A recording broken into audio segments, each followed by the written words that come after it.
জনাব মির্জা ফখরুল ইসলাম আলমগীরের একটি সাক্ষাৎকার প্রকাশিত হয়েছে।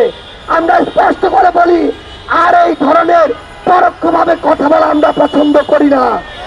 আমরা তাদের কাছে জানতে চাই, তারা ক্ষমতায় আসার জন্য জনগণের আস্থা যখন প্রতিনিয়ত হারাতে বসেছে, তখন কি আবার তারা ভারতের সাথে নেগোসিয়েশন করে, তাদেরকে খুশি করে, আওয়ামী লীগকে পিঠ চাপড়ে জাতীয় পার্টির সাথে নেগোসিয়েশন করে তারা কি এই বাংলাদেশে নতুন করে ক্ষমতায় আসতে চায় কিনা?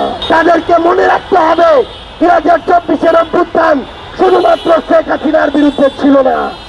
24-এর অভ্যুত্থান শুধুমাত্র ফ্যাসিস্ট আওয়ামী লীগের বিরুদ্ধে ছিল না।